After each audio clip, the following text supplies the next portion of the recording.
Yeah, I mean, look, we anticipate that the trip is happening in September. They've continued to send over their teams to prepare for it. I've heard nothing otherwise.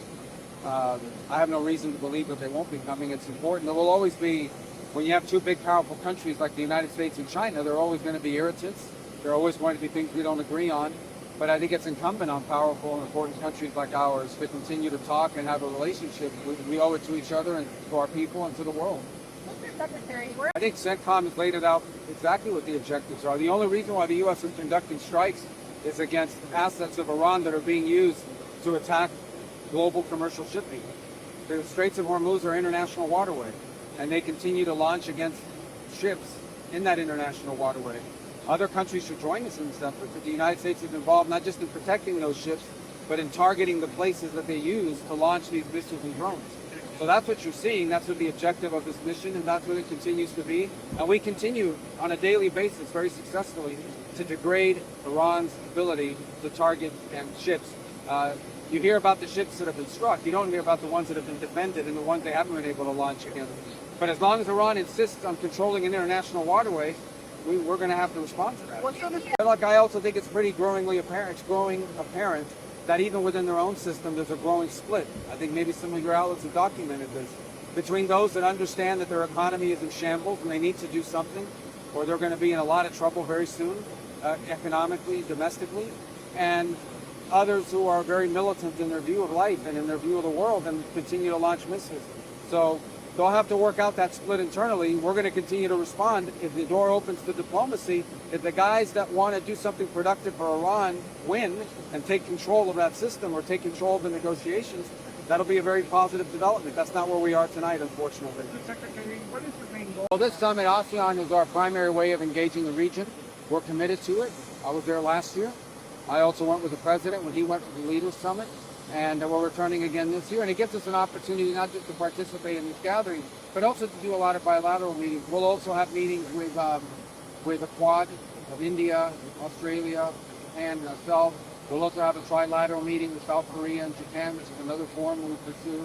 I think we'll have an opportunity potentially to meet with the foreign minister of Vietnam and a couple other countries. Obviously, also have a chance to visit the president there in the Philippines, which is a country I have not yet visited as Secretary of State. So it's a long way to go. We appreciate you guys joining us on the trip, but it's an important forum for us. Secretary, you give us an update on Venezuela in terms of the rebuild. Well, I've always been a fan of it. I'm an admirer. It's a global sport. Look, first of all, I'm very congratulations, obviously, to Spain. We got time today to spend with both the president and His Majesty the King and the Queen.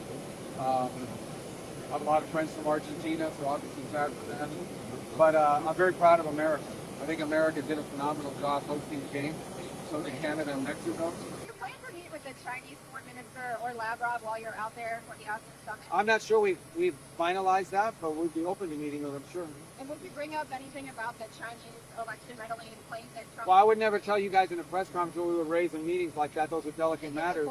I mean, we'll see how the meeting goes. Well, it's already upwards of $180 million, and we'll do more. The Venezuelans will do more. I think we're trying to help them get access to global funding and credit as well for the rebuilding.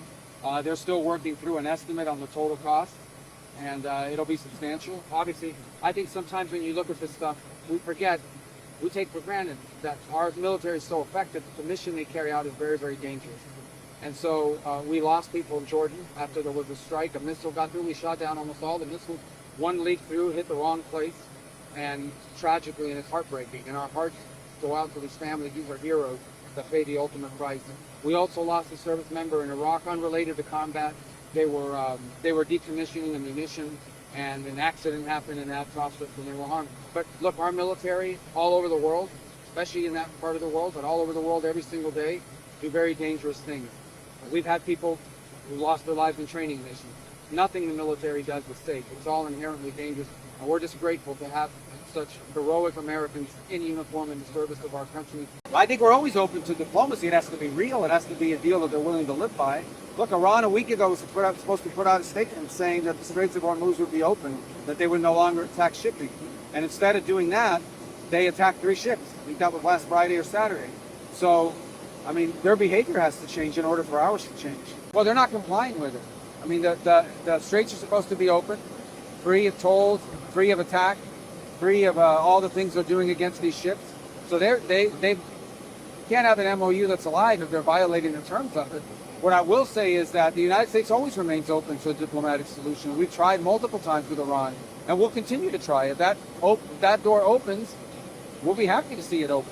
But and they continue to send signals that they want to talk, that they want to negotiate, but their behavior is what we're responding to. And their behavior is they're launching missiles and drones against ships, including tonight. So we are basically providing the service of protecting these ships on behalf of the world, and we're the only ones doing anything about it. So what the president is basically raising the point is, at some point, the countries and the nations benefiting from the shipping through the straits should be able to step forward and provide at least financial assistance for the cost of providing this very valuable service. The future of Lebanon, the best thing that could happen for Lebanon is to have a government, a legitimate government, his government, that controls the country. The biggest problem Lebanon has is that you have a political movement that also has an armed militia that is not just well armed and trained and equipped and financed by Iran, but they use that to conduct terrorism, particularly against northern Israel. And that as long as that problem exists, Lebanon will never truly be at peace. And so how do you defeat Hezbollah? How do you replace Hezbollah? You defeat and replace them with a government that is strong enough to be the sole source of arms in the country, basically the security of Lebanon in the hands of the Lebanese armed forces, and a government that's able to provide prosperity for its people. And one of the reasons why Iran is in shambles, it's a rich country. Iran is a rich country. One of the reasons why Iran is in shambles is because every penny that this regime there gets, be it through sanctions relief or through the oil they're able to get out, they invested in Hezbollah. They invested in Hamas. They spend billions of dollars supporting militias in Iraq, Hezbollah, and Hamas. They should be spending billions of dollars supporting the people of Iran.